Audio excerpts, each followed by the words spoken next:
नमस्कार, मी रवी कुमार. जवाब तो आपको देना होगा बोल सरकार या सदरात 85 खास एपिसोड मध्ये आपलं स्वागत. कशा आहात आपण? मजेत ना? मजेत राहा, हिट राहा, फिट राहा आणि हो, आरोग्याची काळजी घ्या. चला तर मग विषयाकडे वळूया. आजचा विषय आहे अजित पवारांनी ज्या बारामतीवर आपला शिक्का लावला होता त्या बारामतीतही अजित पवारांच्या अपघाताबाबतची FIR नोंदवून घेतली नाही. अजित पवार गेल्यानंतर आम्ही त्यांच्या जवळचे असे म्हणणारे देवेंद्र फडणवीस यांनीही मुंबईमध्ये दादांच्या अपघाताबाबतची FIR नोंद होऊन दिली नाही अशा पद्धतीचे आरोप झाले.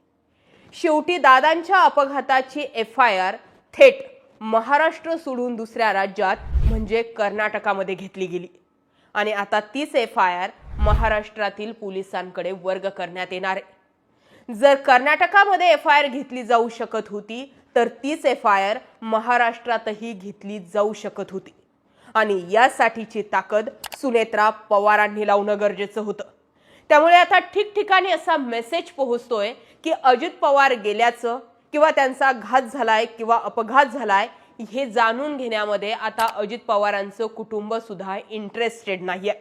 जय पवार 9 मार्चला पत्रकार परिषद घेणार होते. आज तारीख आहे 25 मार्च. गेल्या 15 दिवसांपासून जय पवार यांनी अजित पवारांच्या अपघाताबाबत पत्रकार परिषद का घेतली नाही याचा कुठलाही खुलासाच पुढे आला नाही. रोहित पवारांनी ज्यावेळी जय पवारांनाही पत्रकार परिषद घेण्यापासून अडवलं जातंय असं म्हटलं त्यानंतर तातडीने आपल्याला पत्रकार परिषद घेण्यापासून कोणीही थांबवलेलं नाहीये, आपण पत्रकार परिषद घेणार आहोत असं जय पवार म्हणाले. मात्र पुढे पत्रकार परिषद झालीच नाही. याचा अर्थ काय लावायचा?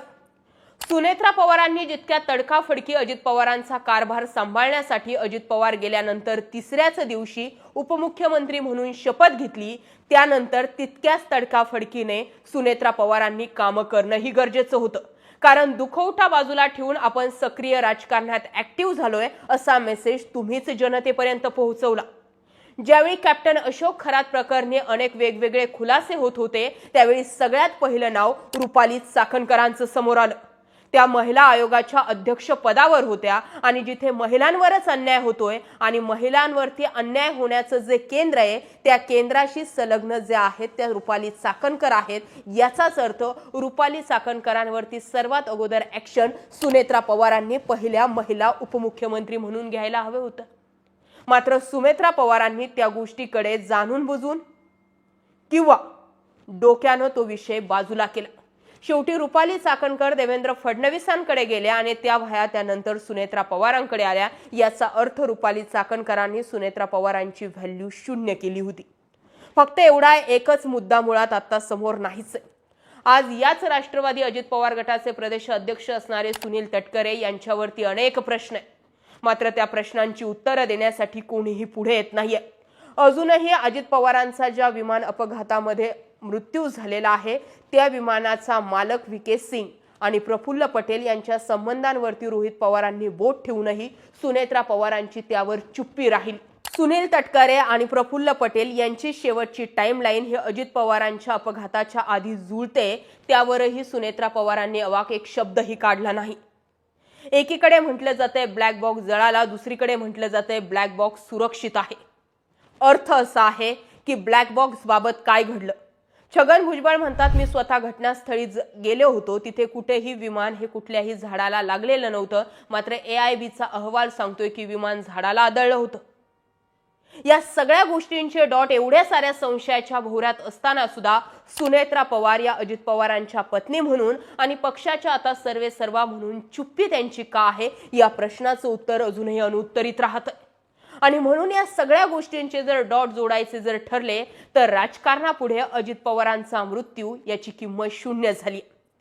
जसं मी म्हटलं की बारामतीवरती अजित पवार नावाचा शिक्का लागत होता, त्या बारामतीतही साधी अजित पवारांच्या अपघाताबाबतची FIR घेतली जावी नाही यापेक्षा दुसरं दुर्दैव कोणतं? सोडून द्या यामध्ये रोहित पवार राजकारण करतायत का? सोडून द्या यामध्ये जे लोक बोलतायत ते राजकारण करतायत का? मात्र ज्या माणसाचा मृत्यू झालाय त्या माणसाबाबत नेमकं घडलंय काय हे समजून घेण्याचा अधिकार हा महाराष्ट्रालाही आहे आणि अजित पवारांचं कुटुंब म्हणून कुटुंबानी हा आवाज उचलणं गरजेचं आहे. महाराष्ट्राचा उपमुख्यमंत्री गेलाय, एका पक्षाचा अध्यक्ष गेलाय, मात्र त्या माणसाची किंमत काय होती याचं उत्तर मिळतंय की त्या व्यक्तीच्या अपघाताबाबतची चौकशी करण्यासाठी किंवा त्या अपघाताबाबत मुद्दा उचलण्यासाठी ना विधानसभेत कुणाला वेळ आहे, ना विधान परिषदेत कुणाला वेळ आहे, ना पोलिसांना ती FIR नोंदवून घेण्यामध्ये इंटरेस्ट आहे, ना अजित पवारांच्या कुटुंबियांना चौकशीची मागणी करण्याबाबतचं काही घेणं देणं आहे. अशा पद्धतीच्या चर्चा जोरात सुरू झाल्या. त्यामुळे रोहित पवार जे विधानसभेमध्ये बोलू पाहत आहेत त्याचा अर्थ अनेक गोष्टींशी जोडला जातो.